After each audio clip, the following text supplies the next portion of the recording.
welcome back from the break. This is our Parapsychology Australia online event organised by the AIPR, and I want to welcome our second speaker, Marc D'Antonio. Marc D'Antonio has a degree in astronomy and is the Mutual UFO Network's chief photo video analyst, host of SkyTour Radio on KGRA, and host and creator of SkyTour LiveStream with Marc D'Antonio on YouTube, where people can go to watch live our beautiful deep sky objects materialize before your eyes in mere seconds. So Marc, he will be talking to us about when science confronts the unknown. So welcome, Marc. I'm really looking forward to your talk. Do you have a PowerPoint or? I do. I'm ready to share screen. Okay, cool. All right, great. Thank you. All right. So I assume you can all see that. Yes. All right. First, welcome to everybody. This wonderful conference. I've never talked here before, but Joyce gave me the opportunity, and saw her at Contact and with a couple other colleagues, and that was very nice to see her again. I saw her last year as well, so it's good to be here. Australia is on my bucket list. I have a couple of observatories down there I want to visit. Very important.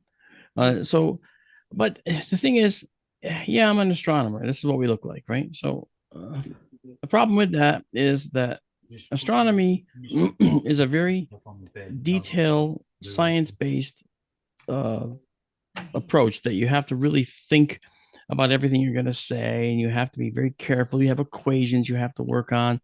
And I've studied the universe for decades now in astronomy. And one of the problems that I've discovered is that sometimes I come up against things that just don't make sense. From an astronomical point of view, I'll give you an example right now. Dark energy. What the heck is dark energy? Now, you've heard of dark matter, dark energy, Well, this talk isn't going to be about that. I have one for that. Okay, and it's also called Where Does Science Go in the Face of the Unexplained?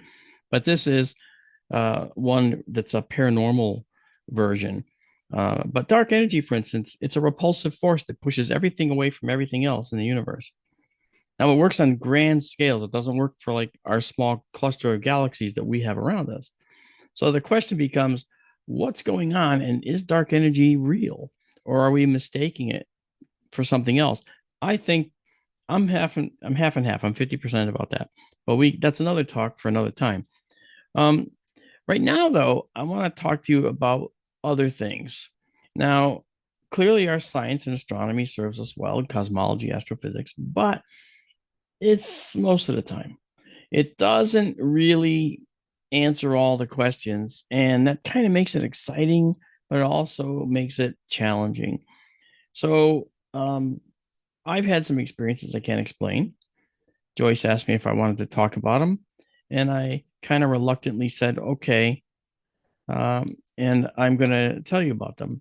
Now, these are experiences that I have personally experienced, nothing anecdotal. Some of it was actually caught on camera. I don't have that footage because it was a TV show. I'm on a lot of networks. I don't know if many of you know who I am. I'm not sure. You're all walking upside down to me, okay? As I'm walking upside down to you. Don't tell the flat earthers that. But the fact is, the History Channel here in the States uses me on a show currently called The Proof Is Out There. I've been on 4 years worth of episodes of that show. And the point is that I am a voice of reason within ufology and within science. And within reason, I think it's reasonable to be open-minded about things. And a lot of my colleagues are not. And I'll give you an example. I was with the director of my observatory when I was getting my degree in astronomy, and I said to him, I think that it's a populated universe. And that became the title of my book in later years, The Populated Universe. And I said, it's a populated universe because we're carbon-based. Carbon's the fourth most abundant element in the universe. So it stands to reason life is based on carbon. Okay. He says, anything else, Mr. D'Antonio? And I said, yeah, we're bilaterally symmetric. Every single life form on the planet has one, DNA, and two, symmetry of some kind. Right? Radial, tulips, right? Starfish are pentamerous, five-sided symmetry, which is cool. But they start off bilaterally symmetric as larvae, and then they grow into five-sided symmetry, which is kind of cool. So that said, one of the things that's interesting about that is that I said to him that that's my reasoning for thinking that there's got to be life elsewhere. There have been millions of life forms that have come and gone on our planet that we see in the fossil record that no longer exist. So therefore, it means that if you put a planet in a relatively habitable zone with not too hot, not too cold, where liquid water can form in its surface in a reasonable atmosphere, you might get life. And I said, so that's why I think there's plenty of planets out there. And by the way, this was 1982. I'm dating myself, before we found the very first exoplanet, planets around other stars. And he looked at me and he says, are you quite done, Mr. D'Antonio? And I said, well, yes, sir, I am. And he goes, all right, get back in the observatory and leave Captain Kirk to us. That represents the attitude of the people who in academia at the time. Now, in 1988, the first exoplanet was confirmed. I went back. I went back to his office, and I didn't call him and tell him I was coming. I walked in the observatory door, the old wooden floors from the 1800s, a beautiful old observatory. And I could hear him bellowing on the phone to somebody. I walked into his office. I didn't say a word. I just leaned around the corner of the door, looked in, smiling, as if we had not stopped having that conversation. He covers up the phone and looks at me and says, it was only one planet. This must have been working on his mind. So in other words, science advances in leaps and bounds, and sometimes grudgingly. Sometimes it doesn't want to go, and it has to be forced along. So we start finding that data, and even Neil deGrasse Tyson said recently that instead of saying he doesn't believe life is here, he believes that he just needs more data. Okay, that's a huge change for Neil. All right, and I appreciated that. Okay, now, so science serves us well most of the time, but sometimes it falls in its face. There are things that we just don't understand that I believe could be science at some point. I've said this to many people many times all over the world. I've said today's paranormal could be tomorrow's science. We just don't know it. I've said that many times, and I believe it. And that's actually happened in some instances. But just to give you an idea about some of the unexplained phenomena that I've encountered, it goes to several different events over several years. And when I talked to Joyce about it, I remember in a message and text, I was just rattling off experiences, and it just kept getting bigger and bigger and bigger. And finally, she said, maybe we should have you talk at our conference. I was like, okay, I think that was right. Correct, Joyce. I think that's right. So the bottom line is some of these phenomena are unexplained. And I will start with one that was really difficult for me because it was kind of embarrassing for me. We were doing a show called Alien Invasion Hudson Valley. I don't know if anyone saw it. Maybe, maybe not. It's on Discovery Plus. Well, I was one of the cast members with Ben Hansen and Melissa Tittle, all good friends. And we were doing an investigation of UFO sightings throughout the Hudson Valley of New York State, in New York, here in the States. And one of the investigations was a house that had some type of weird paranormal activity. Well, not to, shy away from any such thing, I said, hey, let's do it. That sounds like fun. So I didn't know what to expect because, frankly, my mother has seen ghosts all her life. Okay, that's actually not in my talk, but it's another one I just realized. And and she was very mad. She was Native American, so you have Aboriginals, we have Native Americans, and my mother was Passamaquoddy. That was the tribe she was with, and was Passamaquoddy and Irish, and my father was Italian. So that's three of the worst drinking habits on planet Earth, and I don't drink. I'm an oddball.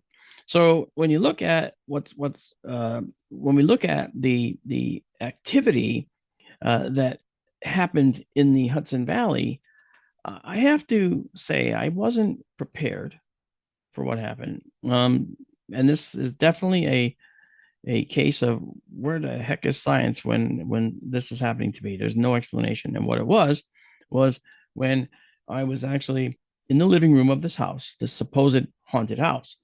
Now, I always treat those with a grain of salt, saying, okay, haunted house. All right, well, I mean, I'm open-minded. Okay. As you'll hear, there's a lot of reasons why I am open-minded to come. And while I was standing in the living room, the woman of the house was a friend of mine. I've known her for years. In fact, I'm the one that got the film crew to go there because her story was rather interesting about the hauntings and all that stuff. So she said to me, my grandson talks about the creature that lives in the house. And the name of the creature is this. And she writes it down and she shows it to me. And she says, don't ever say that name. Okay. Because it will do bad things. Now, I'm one who tests boundaries. So I tested that boundary. I muttered to myself as I was walking across the living room floor, and I absolutely swear to all of you that this is 100% true. It was caught on camera, and I think it's in the show. I have to go back and look. But as I walked across the floor, I muttered to myself, yeah, right. And I said the name out loud. I said, that's a bunch of crap. And at that very instant, my feet froze to the floor and I couldn't move my feet. And I'm like trying to move my feet. And I'm like, Ben was the other, the other cast member. I said, Ben, I can't move. He goes, you all right, Mark? Your face looks strange. I go, what's going on, man? And all of a sudden I felt tingling starting to ride up my legs, go to my thighs, go to my hips, go to my abdomen, up to my chest. And when it got to my head, I just said in my head, I said, okay, I believe you. And it all went away like that and I could move again. Now, what do you do with that? How do you process that? And was it all coincidence? Did I step on an electrical outlet? I was on a rug and there were none. No, the house was built in the 1600s. So how do you process that data? Well, we had all kinds of equipment and we're going to be planning on doing that. We're going to be planning on ripping the house apart paranormally to find out what's going on. Now, that was the downstairs event. And as you can see in the screen here, there was another one. There was an upstairs room. And later on that evening, Ben was doing a EMF detector setup in a room upstairs. It was all dark. Okay, there was just pen lights that Ben was using, and there was infrared cameras that the crew were using to face him. I wasn't in this shot. I wasn't going to interfere. But as I walked into the room, something, person put their hand on my chest and pushed me back out. I mean, a person went like that. You could hear the slap and it pushed me back out. And went, oh, sorry, you filming? And no response. And the hand's still on my chest. So I reach for the hand and feel my shirt. There's nothing there. I was reaching through whatever hand was holding me. And I went, whoa. And I backed out of the room and the hand lifted off. I stepped in again, the hand pushed it again. This time, though, it went up and grabbed me around the throat and started to squeeze. And this time I was like, okay. And I backed back out. Now, no cameras around me. This wasn't an attempt to get any kind of a stupid jump scare thing. And as I backed out of the room, the hand just drifted off my neck. And I said, Ben, let me know when you're done in here. I have something to tell you. Okay, all right. So I went downstairs, told him all about it. And he's like, wow, we should have got that on camera. I go, you know what? I'm kind of glad you didn't, because you would have seen me practically have an accident, okay? Because this was really unnerving. And now, as a scientist, a science guy, I'm trying to figure out what's going on from a scientific perspective, but there's no science to explain this. There's nothing that we can use to explain it. And that was really maddening. Okay. So that was an event. Now, in that same night, I flew my infrared drone. I have a drone with an infrared system I put on it. I flew it up high over the house. Again, built in the 1600s. It was in one family that entire time. It just kept changing generations. So when I flew over the house, trying to figure out if there was something I could see that might indicate, anything. I've used the infrared system, for instance, to find water for people in Arizona. I've flown it, and I found water for people. They can get water for their wells. Well, whatever. The bottom line is, I flew this up in the air, and I saw something on the ground. I saw an outline of what looked like a square foundation that overlapped the house in a weird. So here's the house. In a weird way, it overlapped the house. Okay. And I was like, I wonder what that is. So when I landed the drone, I talked to the owner of the house, and I said, Donna, what can you tell me about this extra foundation I found out there? Did you have another barn or something? She goes, never. This house looks the same as it did in the 1600s. You've never had another building. Never. I showed her the footage. I said, well, then what's this foundation that I'm seeing here? And both her and her husband looked at it and said, we have no idea. It must have been before the house was built. And so the thought process was that it was an Indian burial ground, a Native American burial ground. And they were supposed to get a tractor in there to kind of excavate to see if they could find pottery or bones or some other stuff, but they didn't do it. They're older, and so I can understand. But that was an interesting experience, and that kind of there's other things that led the way to these types of experiences. I've had experiences all my life that were really weird. When I was a kid, I had a recurring dream that I was dying in a crib. And I remember seeing another nurse. I remember looking through the bars of a white crib, saw a nurse with an old style hat on, and I kept trying to say, where's my mommy? Where's my mommy? And I remember not being able to breathe. I remember that I was running out of air, and finally it all went black. All right. So was that just some weird dream? I asked my mother many times as a youngster, was I in the hospital when I was a baby in a crib? And she said, never, never, ever, not once. Wow. Okay. So that was an interesting event. And that was a precursor to these types of things. I had missing time as a 9-year-old. And this was when I was going with a school class trip, went to a pond in Torrington, right near this haunted house, by the way, 1 mile from this house. There was a pond there. And we were going there to actually try to see what the pond looks like. A native pond, undisturbed. And as we got there, I remember getting off the bus with my little bag lunch. I remember getting back on the bus, and I still had my little bag lunch. I didn't know what that was. And so I asked the kids, when are we going to go to the pond? And they're slapping me around, you idiot. Kids are mean. And they said, well, we were already there, dumbass. That's basically what they said to me, and I was like, wow, well, I don't remember it. And they go, well, where were you? I don't know. I didn't see him all day. I didn't see me all day either. So I got home, put the lunch on the counter, and my mother said, why didn't you eat it? I didn't know. So then I proceeded to go play with my friend outside. And while I was outside playing with him, I started having seizures. I collapsed on the ground, and they called an ambulance. They brought me to the hospital. They said, wow, we can't find anything wrong with him. It never happened again for the rest of my life. No clue what it was. But again, it was some kind of experience that seemed to be related to everything I've experienced later, So, so that's a little background, a little bit to what I've done. Okay. I'm hearing a strange noise. Hold on one second. Oh, that's not me. It's online. Sorry. Oh gosh. Okay. I thought it was a dog or something walking in. So about 30 years ago, I had to have brain surgery. They had to put one in. I'm just kidding.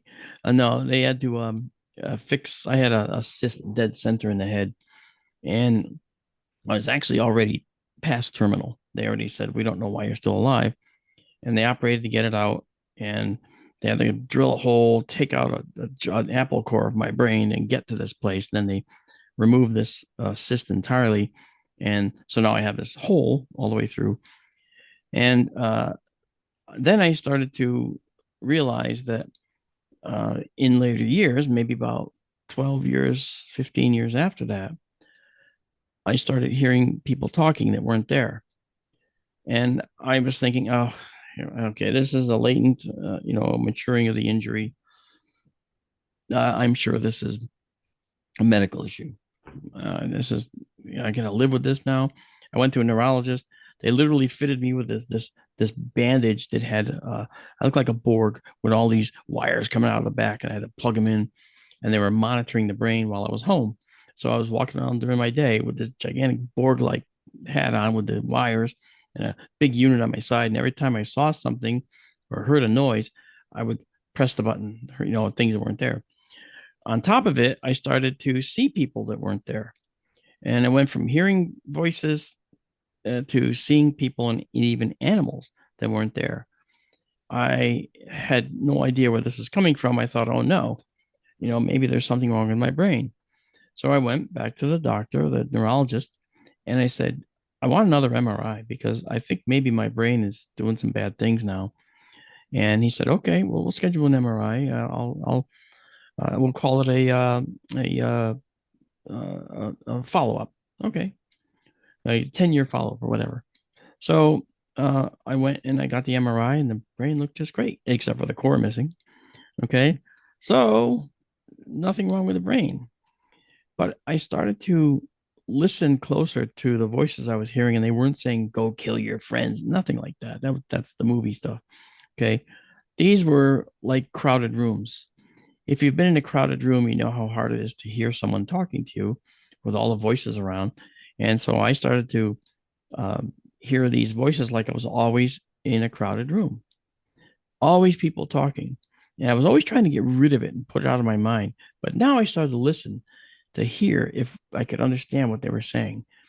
Science guy, I'm trying to decipher where this is coming from and how this is fleshing out. Well, they actually started to become clearer the more I listened. And you know what? Were the conversations some like cure for cancer? No. They were actually very mundane conversations like, hey, you're going to go? Yeah, I'm going to be there too. What time are you going? So then I started to think, well, maybe my brain is replaying conversations that it heard in the past. I was convinced of that actually. And the visuals that I kept seeing, I saw, people moving around here and there. I see them to this day. But then I realized what's going on. And I'll tell you about that in a minute. But the thing is, I was brushing my teeth in the bathroom and I turned around. Whoa, there's a woman standing there in a full long dress. I dropped the toothbrush on the tile and went clack. It was a Sonicare. It's this big thing with a vibrating toothbrush. And as I bent down to pick it up, I looked up and she was gone. Now, what did she look like? She looked like water without the shine. I know that's weird, but imagine a gray, shadowy person with just enough features that you could see it was a woman. You can actually see the cut of her dress. The shoulders went out to the side, the dress draped at the bottom. You could clearly see that. You couldn't identify the person, but she was not really trying to say anything to me. She was just standing there. And she wasn't even looking at me. She was kind of looking over there. So it's like I was a intruder, whereas she was an intruder. Not sure what that was. Another time I was in that same bathroom brushing my teeth, and I looked out of the corner of my eye. Now I was looking right at this woman. Out of the corner of my eye, I saw a guy walk by, and I thought it was maybe my son. I turned to the right, just as he passed the door, and I looked outside with a toothbrush, and I'm seeing this same as the woman, a semi-translucent grayish figure. And this one was in a sport coat, squared off shoulders, and you could see the sleeves were cut with square at the bottom. And then that person just sort of disappeared into the wall. And I'm still thinking this is a neurological medical issue. Another trip to the neurologist, another MRI. The span of time was like another year, and nothing. The core they took out of my brain healed nicely, nothing wrong. Okay. Okay. So then what's going on? So I was thinking, as I said, this has got to be a medical thing. But then I was working on a movie with Douglas Trumbull, and I was working on a special effects prop I have a visual effects company, and I was in my visual effects shop right over there. And I was building this prop. that we were using in the movie.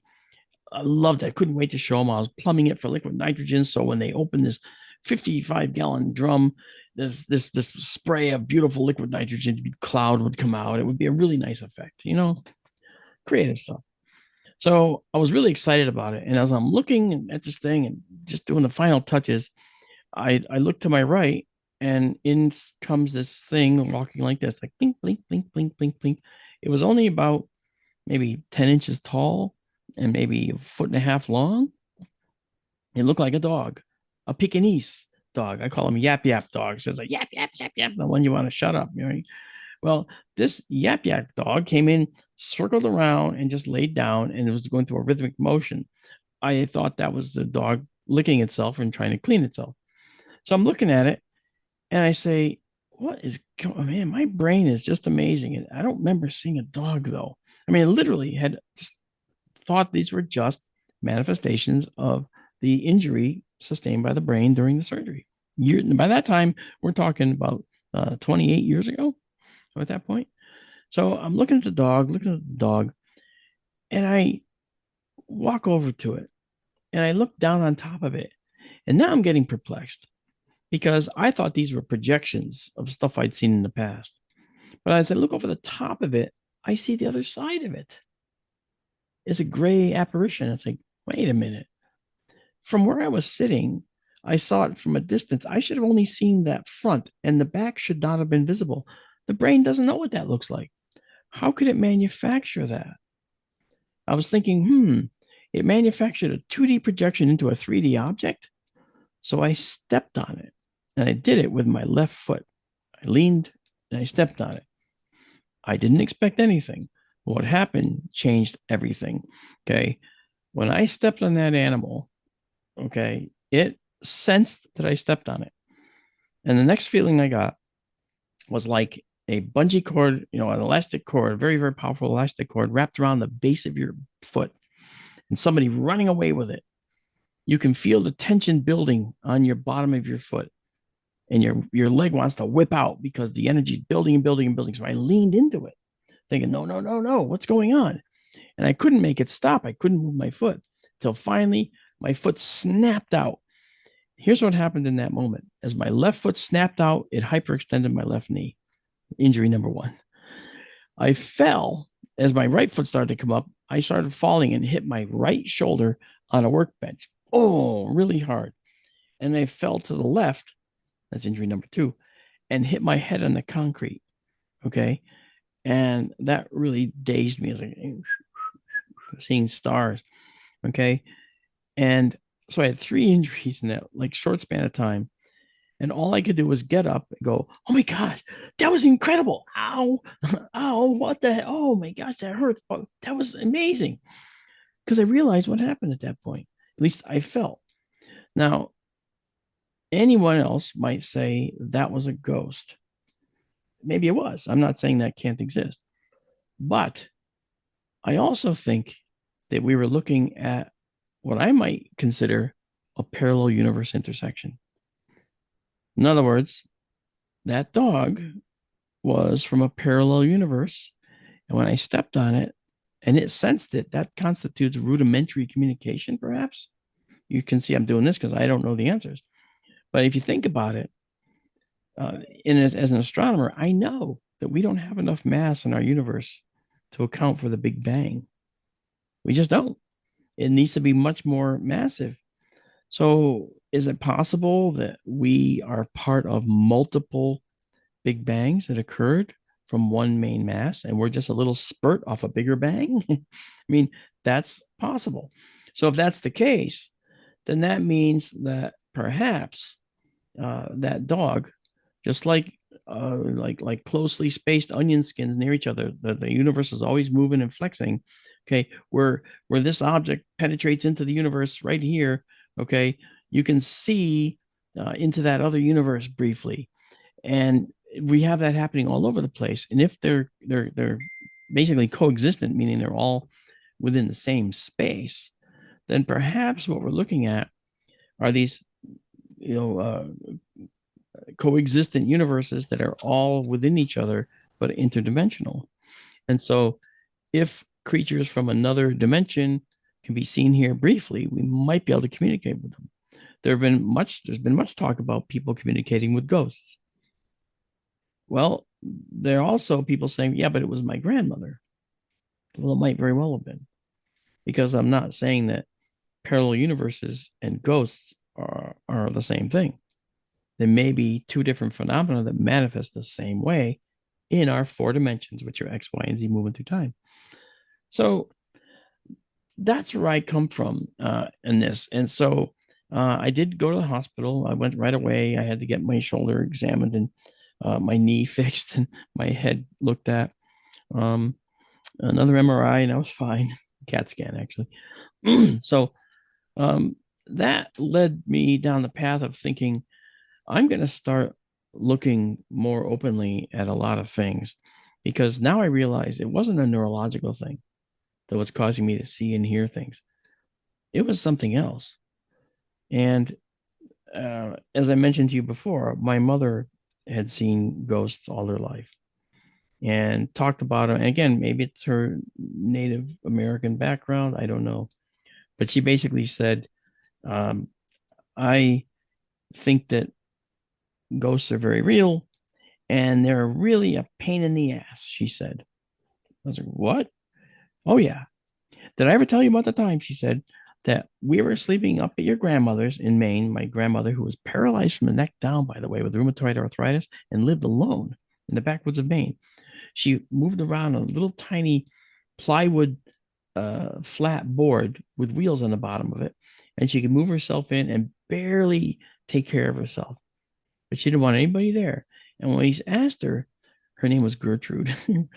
We asked her, why don't you want to live somewhere where you have people around? And she just said matter of factly, oh, I'm not alone. I got the sea captain here. What? I've got the sea captain here. Wait, what do you mean sea captain? And how am I going to sleep now for the next month here? I'm here in Maine, Nana, I said. And she said, oh, no, he's not going to harm you. He's a mischievous guy, though. He's definitely going to be mischievous. And my mother then said, well, that's the event that started it. And I was upstairs in the bedroom with your father, my dad. She goes, I woke up in the middle of the night and there was this guy sitting on the end of the bed playing with your father's toes and tweaking him and disturbing him.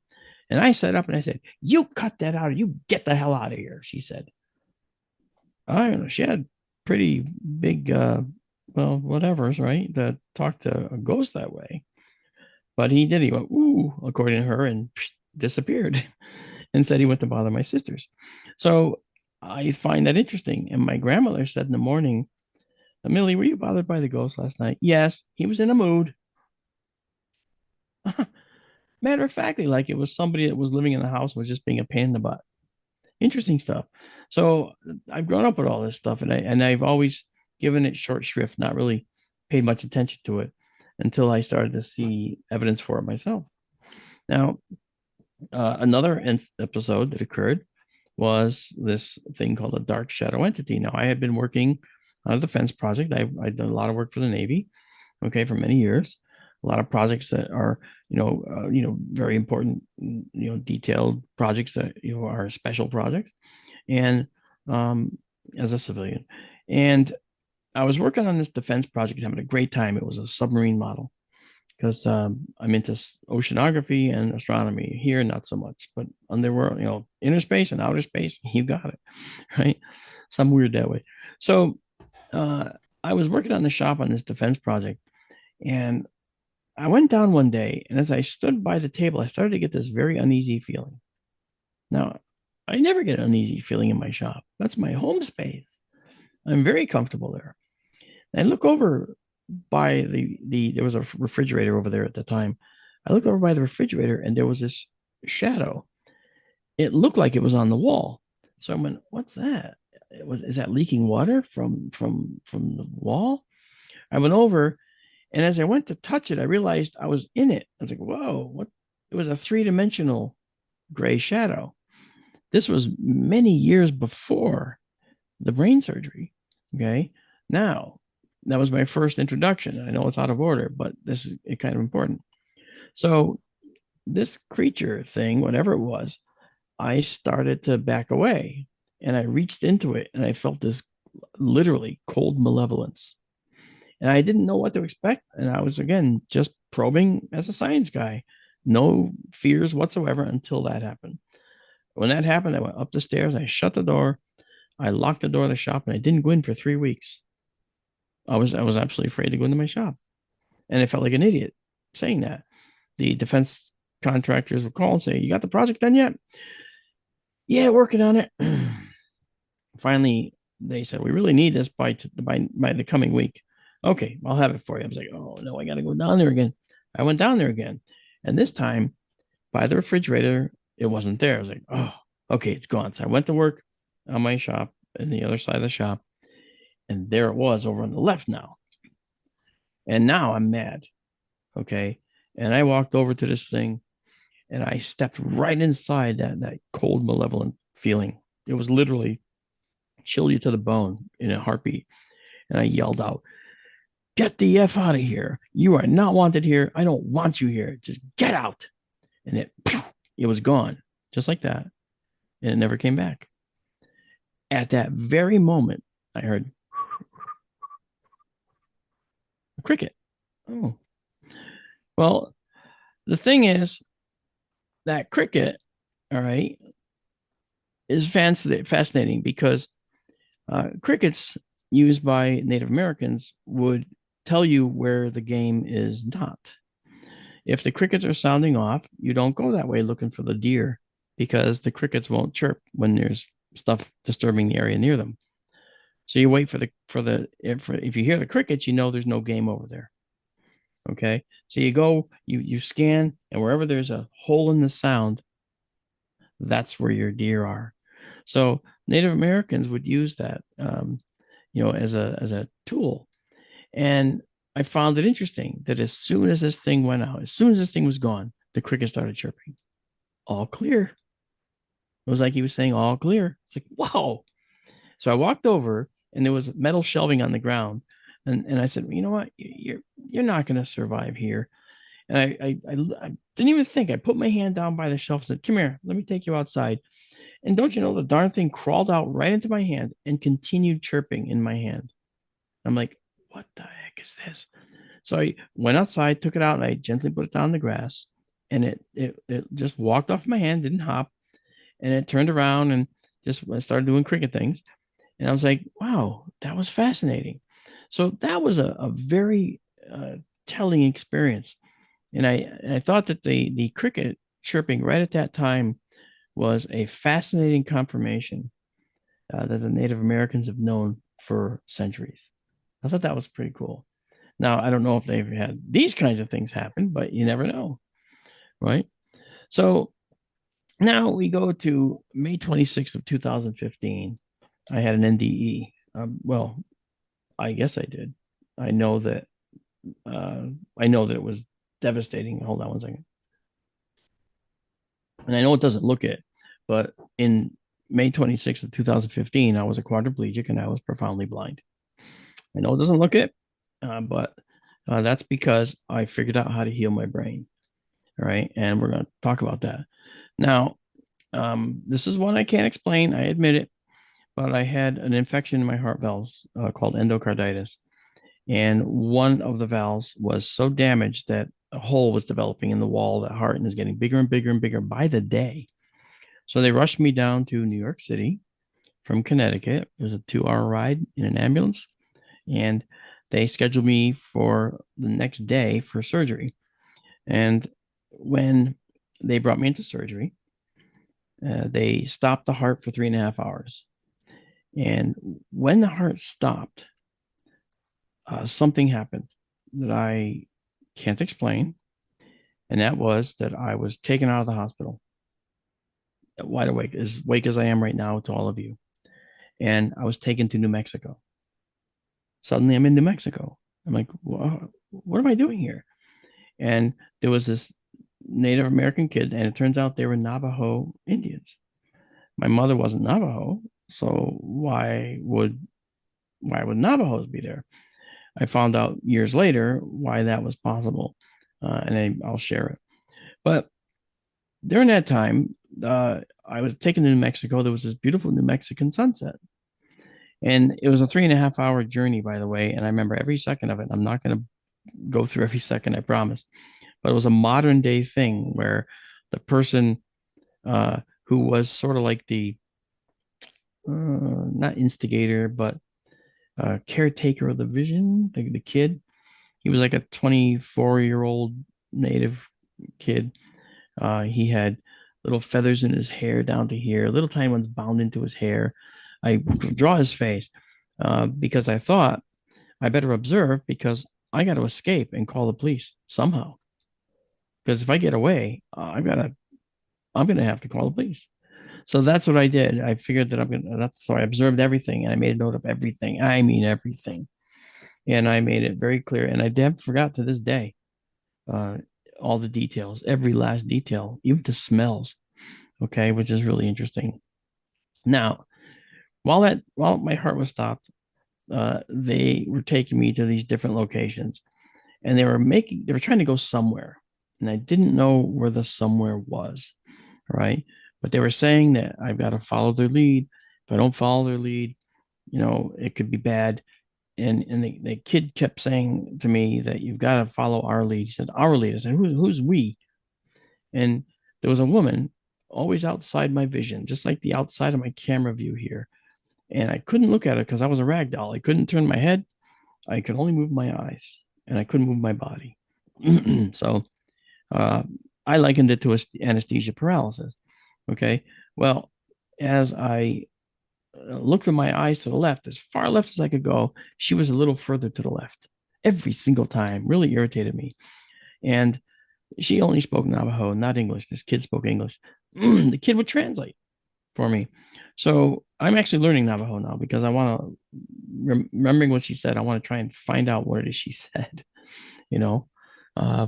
So they would take me to these different locations, and it culminated with stopping at this little workshop. This sounds weird, but again, science guy, I don't know what to do with this. Stopping at this little workshop, and from there, we're waiting for something. I'm going, what's going on here? I've got it. I was really mean. I'm going to tell you right now, I was very, very mean to them. I was swearing like a sailor. Okay. I was saying the F bomb like you can't believe. And I was telling them, get me the F out of here. I'm supposed to be in effing surgery. You can't have me here. Who the hell are you people? And the kid kept coming over and saying, you've got to just take it easy, follow our lead. I said, you keep saying that. What the hell does that mean? I was really getting mad. So anyway, as we're lying there, then all of a sudden, the woman, again, sounds off from outside my view to the left, something in Navajo. And I said, what did she say?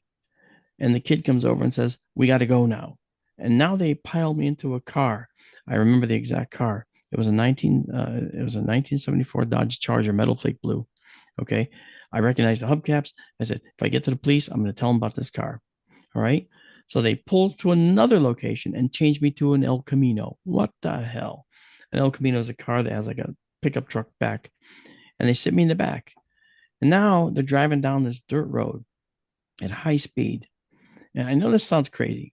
And as they drive me down this dirt road at a high speed, all of a sudden they stop and they turn the car sideways. And I could just barely see the sun up in the sky to my left. But it's not the same sun that I saw when I first got there. Here, the sun is covered with black stuff, amorphous stuff that's making it darker and darker. And all around, the sunset is turning into this dank gray landscape. It went from being gorgeous to looking like death. So I had no idea what that was. And I was like, man, if this is a dream, it's a wild one. I kept saying, So then the woman says to him in Navajo, it's coming. Okay. It's coming. Okay. And that's when, that's when she said, we got to go. So we went, and that's when they took me out to the desert with the car.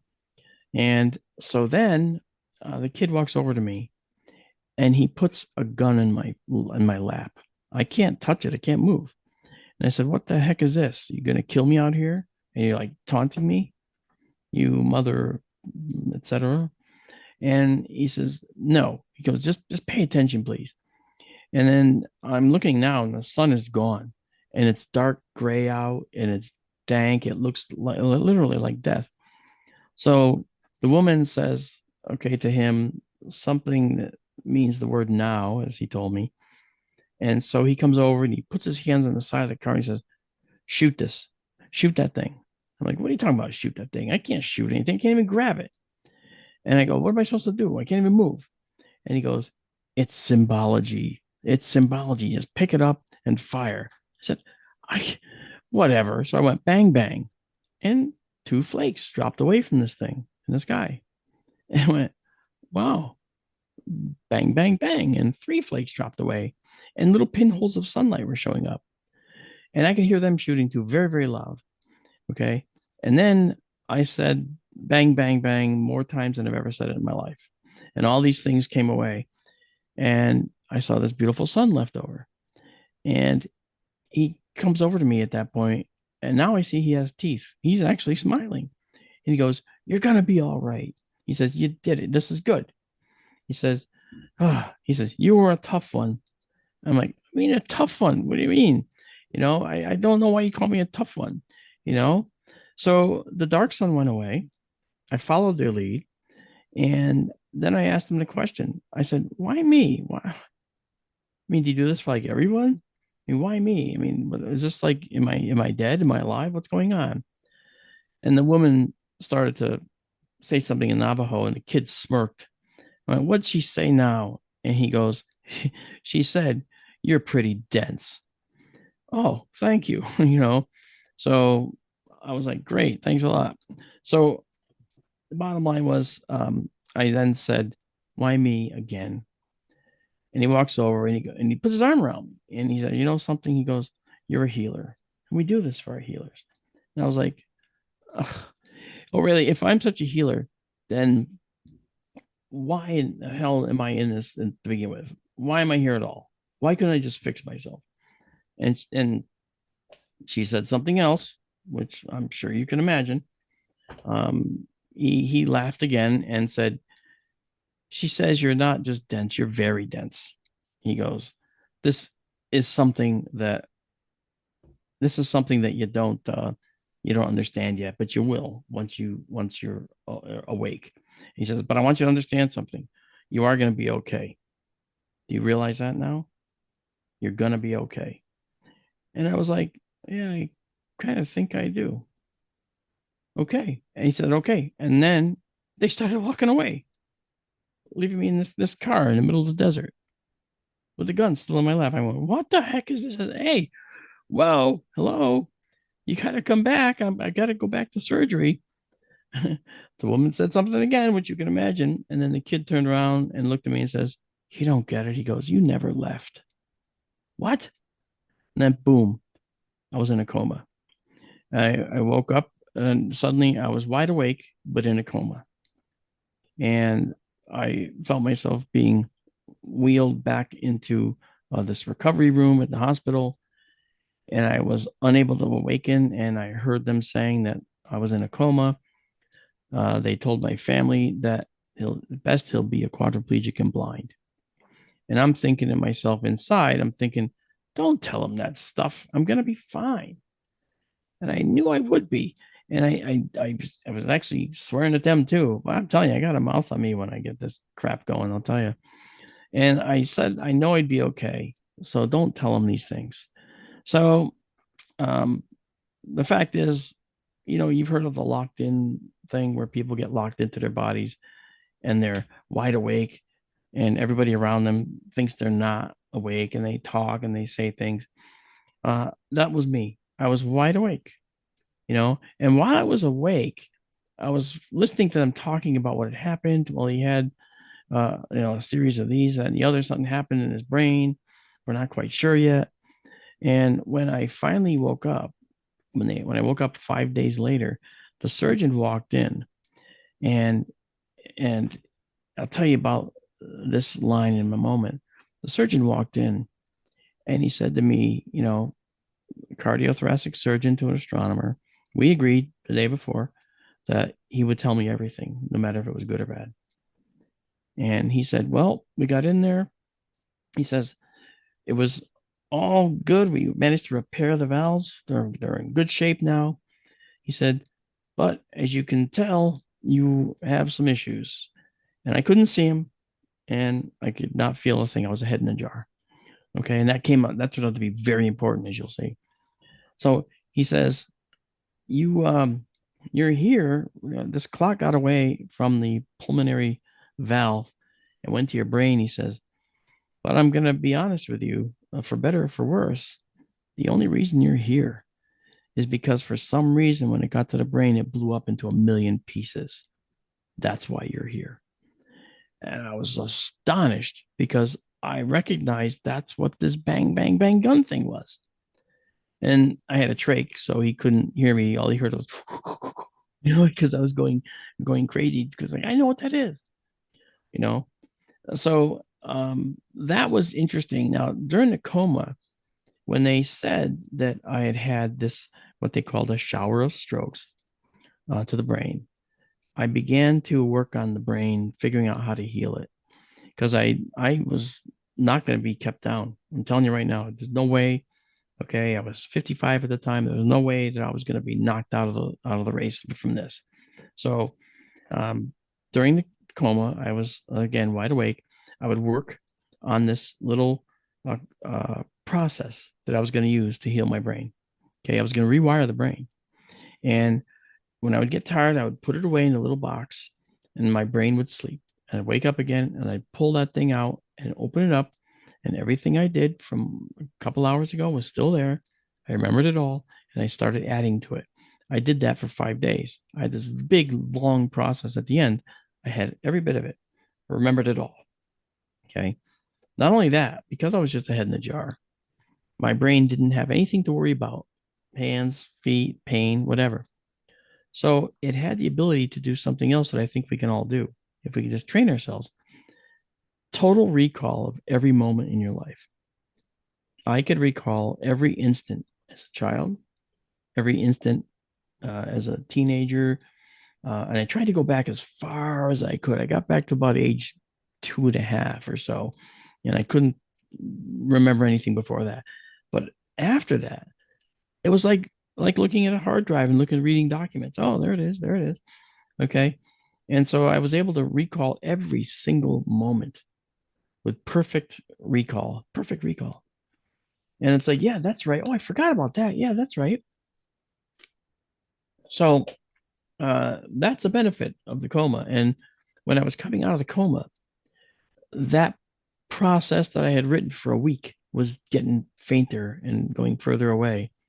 And it's like, no. And I kept yelling in my head, put me back. I gotta keep working on this, So the bottom line is that once I was awake again, I was a quadriplegic and I was blind. I couldn't see. And they said, we're going to transfer you to a care facility. And on June 15th, 2015, that's where I went. And when I got to this care facility, the doctor came in and he said to me, well, you're going to be with us 8 to 10 weeks. And I couldn't see him, of course, and I couldn't move. He said, and then you're going to need at least a year at home to recover. Now, I could still talk, but it came out strange, as I'll share with you. I said to him, Doc, that doesn't work for me. 8 to 10 weeks is June. In September, I got to be in Los Angeles doing a talk at a conference. And he gasped. I could hear him gasp, couldn't see him. He walks over to me and he goes, do you understand what actually happened to you? And I went, yeah, I had some strokes, like whoop-de-doo. And he said, well, they were pretty bad. Your visual cortex has been destroyed. You know that. And I went, yeah, I'm going to fix that. I told him, I literally said that. I'm going to fix it. And he goes, yeah, there you go. He says, you got to have a positive attitude. Yeah, medical science. So he also said, and we're not sure that you'll get your ability to walk yet. You've got many damaged areas of the brain. your brain looks like Swiss cheese. And at the time, they thought it was 4 to 6 strokes. Turned out it was eight major strokes in the brain. And so I basically said, yeah, that doesn't work for me. I'm gonna fix my brain. And he says, okay, well, have at it, and I wish you the best. And he would come in every day. Well, they would take me to the eye doctor at the place, Dr. Shafiq. I'll never forget him. And the first time I went in there, I couldn't see anything. And he told me, yeah, your visual cortex has been blown up by all these stroke attacks. He said, so, but maybe you can see light and dark. And he put lights in my eyes. And I could kind of see light and dark. And I said, well, kind of. He goes, well, I guess that's promising. He goes, but I don't know how much more you're going to get because the visual cortex has been pretty much destroyed. And I went, well, I'm going to fix all that. And he's like, oh, okay. I mean, I love your confidence. You know, you could tell he was giving me lip service. You could tell he didn't believe me. And, but I actually knew I would, I was going to see the stars again. There's no doubt about it. So I went back and I started fixing my brain. I fixed my eyes by having the nurse put up a laptop in my face. And I told her to put on something on Netflix that would play over and over and over episodes. She picked Seinfeld. I hate Seinfeld. Okay. But I watched it anyway and I couldn't see it. And then the way I figured was, and this is thankful. Every time I tried to see something like that was sending radiation into my vision, I would get migraines. It would hurt really badly. So I used that. I was embracing the pain and I came up with this mantra, train the brain with pain. This is actually a whole separate thing I talk about, but it matters here. So I trained the brain with pain and I ended up having successive snaps, just like that, of vision. All of a sudden, I'd be staring, and my eyes would hurt. It took about a day and a half, by the way. And by the end of a day and a half, I would have these instances of bam, more vision just came in. That was the brain rerouting neurons. Okay. Rerouting neurons that previously didn't do the task of vision processing and made them into vision processors. Okay. And it did that over and over and over until finally I'm at the point today where I have 98.8% of my sight back. I drove my pickup truck to Manhattan in a big city and was able to get around in Manhattan to go do a talk there. Okay. So the vision was fine. The hands, every time someone touched me, it felt like molten lava. So I could feel, extreme pain when they touched me. So I had the nurse put a ball in my hand and close her hand around my fingers to make it stay. And it did. And my gosh, the pain was so strong that I could not handle it. I would pass out. All right. Where'd that lead? That led to the brain saying, I can't stand this pain. I can't stand this pain. And appealing to the fight or flight mechanism within the brain, I thought, hey, if the brain is feeling pain, it's going to do what it can to get rid of the pain. For the same reason that when you put your finger in a candle or someone sticks you with a pin, you jerk away from it. Okay. You aren't controlling that. You're not saying, oh, someone's sticking me with a pin. Let me move out of the way. That's an automatic, instinctive reaction programmed by the brain through evolution. So I appealed to that. And that molten lava feeling in my hand is what caused the brain to rewire the neurons that controlled my fingers to cause the ball to eventually be thrown out of my hand. And when that happened, that led to my brain saying, oh, I remember this. That's what I'm liking it to. And I was able to move my hand around now and then my wrist and then my arms. And that led to the rest of my body coming back through other means. So what happened was I was in there for, June 15th, 2015. I got into the hospital. I was supposed to be there 8 to 10 weeks. Sorry, just want to interrupt. Maybe a couple of minutes, and then I want people to be able to ask you some questions. Yep. Yeah, thank Sure, you. no problem. And so he said 8 to 10 weeks on June 15th. And by July 2nd, I was walking out of the hospital. Okay. And I had a walker, but I was walking out on July 2nd, 2 weeks, just over 2 weeks later. So I was able to get the brain to fix itself. and they didn't understand how that happened. And I said, well, you know what? There's a lot about the human brain you don't understand. We experience paranormal. We experience the paranormal through our brains. Our brains are remarkable. They do amazing things, and I think that we can heal our brains.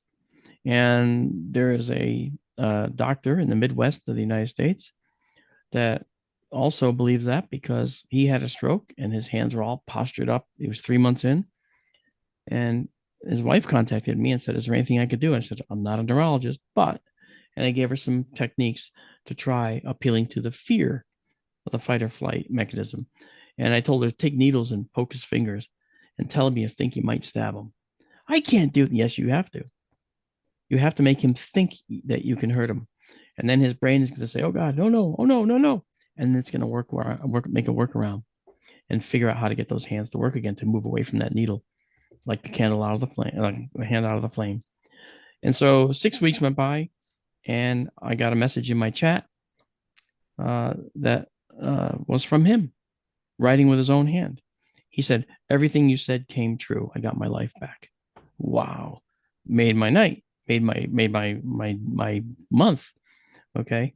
And then another person who had a stroke, balance. So I gave him ideas for how to fix his balance, again, appealing to the fear factor of falling. And he was told he was never going to get his balance back. And within 2 weeks, he had it all the way back. So, and now he's fine. So, the question is, when we talk about all these experiences that we experience, we talk about all this mobilization of our brains. Is it related to quantum entanglement? Are we reaching into other areas of the universe in order to get the information needed to heal? And I can't say that's not true. I can't say, who were these Native Americans that grabbed me? Was that just a dream, or were they really there? Everything they said came true as well. So how could I dream it ahead of time, unless it's like a full clairvoyant thing? So, quantum entanglement has to do with electron spin, but I instead of going into that because of the time constraint, I will say this. I have invented a term. It's called brainular. I think that we do have quantum entanglement at the brainular level. And I had an audience of like 800 people down in Ozark, Arkansas, in the United States. And I was talking to them, and I went out on stage, and my first thing wasn't even the talk I was giving. I said, hey, just a question. How many of you have had a friend you hadn't talked to in 10 years? And as you were thinking of that, they called you that moment. Every single hand went up. And I said, science wants you to believe that's a coincidence. And I smiled. It brought the house down, because they all realized, holy cow, science doesn't know everything. And then I proceeded to a science talk, so kind of funny. But anyway, this is actually, very important. And I just wanted to say that maybe connecting quantum entangling at a brainular level to other entities out there are why we could heal our brains. Our brains are made of the same material, so we can connect with each other. You know that. All of you know that. There are people you're very well connected to, and you don't know why. You can almost guess what they're going to guess, and you know how twins can think like each other, and know what each other's thinking. Well, there's more to it than just the fact that they're the same material. They're not. They're distinct beings. So that said, that is my talk, and so I will now turn it over to Joyce, who will say, why the heck did I have this guy here? No, it was fascinating, Mark. Really fascinating. And yeah, no, I'm sure there's plenty of questions. Yeah, anyone got questions for Mark? Yeah, might start if it's okay. Yeah, sure. Lance. Just wondering, the entity said you were dense, really dense, or something like that. Yeah. Do you think they were trying to get you to heal others as well, not just yourself? Did they have a role planned for you? And have you attempted healing for others? Yeah, I believe they wanted me to open my eyes, and be more open-minded, and I have very much so. And I just mentioned that guy in the Midwest of the United States that was about to lose his doctor's practice because he couldn't move anymore. His hands were all paralyzed. And I gave his wife some ideas for what to do to get him to bring his hands back. And she did it, and he got his life back. It came back because all the motion came back. And he who wrote in the chat with hands that never used to work, didn't work before. He said, everything you said came true. Now he wrote that in all caps. So maybe he needed the caps to help him see what he was doing or something. I don't know. But he wrote, everything you said came true. I got my life back. And that really affected everybody watching that stream, because that was actually a live stream from our observatory. And he was a watcher of our stream for a couple of years at that point. So I thought that was really interesting. But so he now I didn't heal him. He healed himself, because he, as my surgeon wrote me a letter. He buys into it 1,000% with me. He said, in short, and not paraphrasing, the actual sentence he wrote was, you tapped into the copious spare parts we all have, but that unfortunately many people don't know they can use. He said, that's why they never heal. And that just struck me as like so unbelievably awful. What a sad thing that people don't realize they can heal. Just made me unbelievably sad about that. I think the opposite is true as well, where people get an inordinate number of people get cancer because they're killing themselves. They have a death wish, or it's the opposite of what you did. Yeah, I just actually, and it does change how you view life, actually. I'm not all ethereal and all that, but I am very much open to different opinions, different approaches, more than I used to be, more than I used to be. And not just with astronomy, with a lot of things. I've done out of body things, trying it again, science wise, right? You got to see if it's real. So the best way to try it is to do it yourself.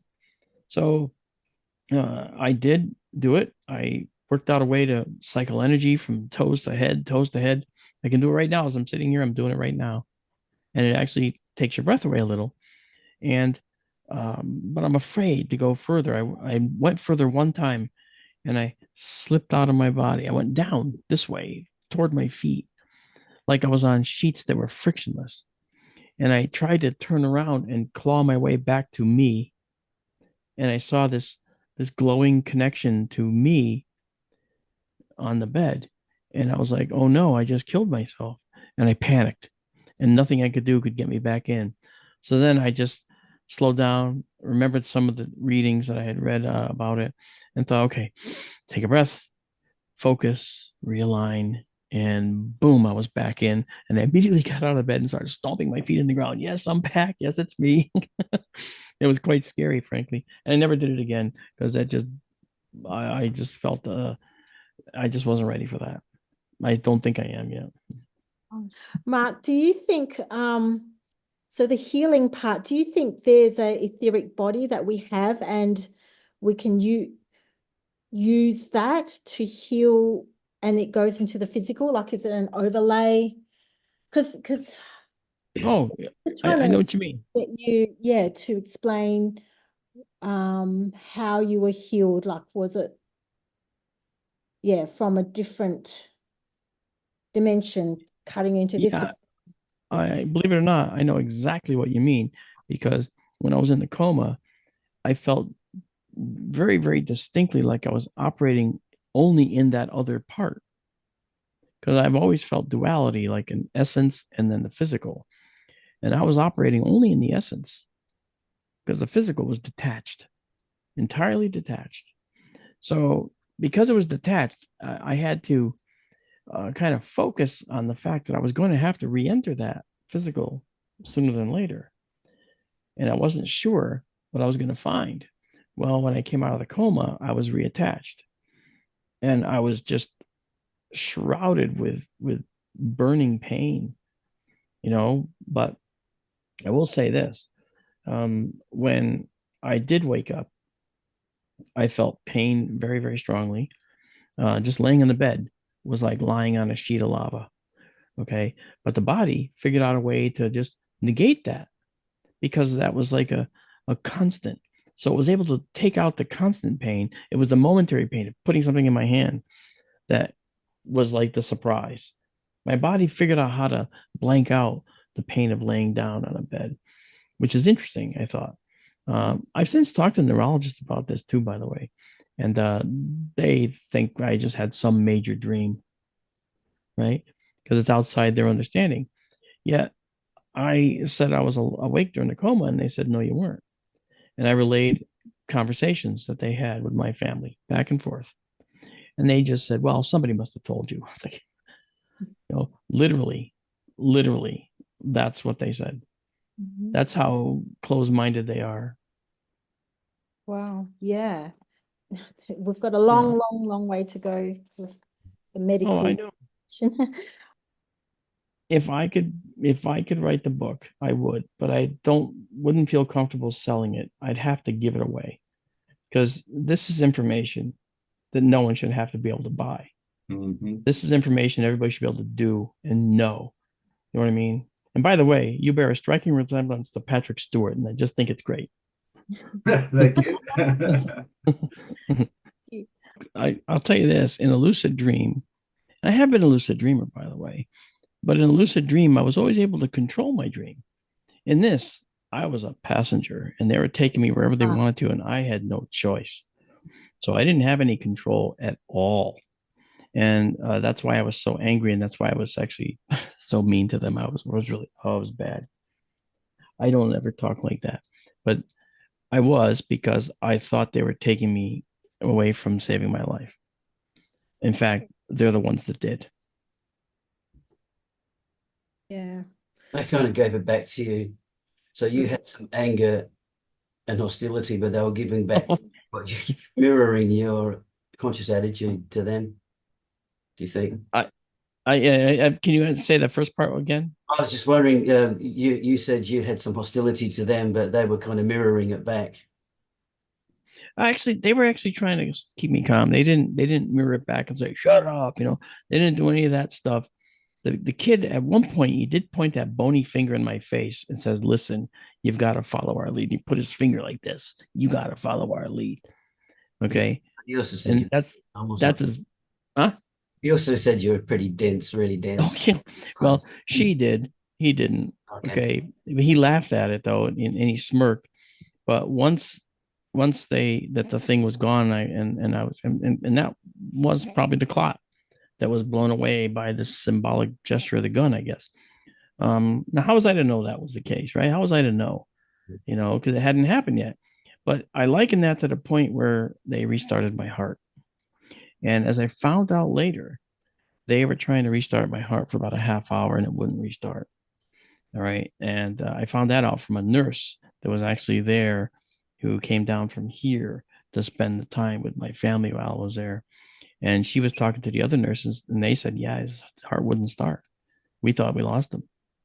And once they started the heart, that's when the clot began to move to the brain. And effectively, that's when the female uttered that Navajo phrase that says, come on, we got to go. It's coming. Because that's what she said. The kid said so. And that's when all hell broke loose. And that's when they raced to this site and stopped his car. And there I was looking at the sun getting covered by this amorphous thing. Initially, I thought, as again, astronomer, is that an eclipse? Even in a situation like that, is that an eclipse? No, wait, that's amorphous. It's not the moon. So it was really strange how fast it was happening. They were only mildly furtive with me. Okay, they were firm, but not angry. And I asked the kid his name at one point, and he said, my name isn't important. And I talked about this with Zuni elder Clifford Mahudi. I don't know if any of you knew Cliff, but Cliff was a Native American, and he was a member of the Zuni Nation. And Cliff was also a good friend. And I sat down with Cliff, and I told him the experience like I told you guys. And he put his hand over his eyes. I said, Cliff, I'm sorry, but you want to do this another time? He goes, no, no, no. He says, I'm giving your vision the respect it deserves. And I said, well, tell me, how come when I asked this guy, his name, he wouldn't tell me? And he's nodding. He goes, that's exactly what the medicine man will do. He's not there for himself. He's there for you. And then he said these to me, and I hadn't told him this yet. He said, did they tell you that you were a healer? I'm like, yeah, they did. He goes, I thought so. He goes, that's what the medicine man does this for the healers too. So yes. And I said, Cliff, I don't get this healing thing. Why am I a healer? I don't get it. And he goes, you've probably been doing it and you don't even know it. Thanks a lot, Cliff. But so anyway, that's what I dealt with. Well, thank you so much, Mark. That's all we have time for, but that is such an important talk.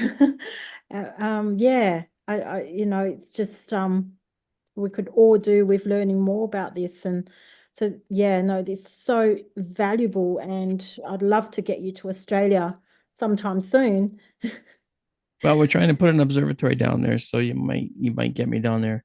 Yeah, we've got observatories. Anyway, we'll talk more, but thank you so much, Mark. Yeah, we really appreciate your talk and loving it. It's absolutely fascinating. Well, thank you. I know it's morning for you guys, and it's 9:30 evening here in Connecticut in the US. Thank you. And so we'll have a 25-minute break. So come back at 12 lunchtime, Australian Eastern Standard Time. And we'll listen to our next speaker, who is Boris Walter.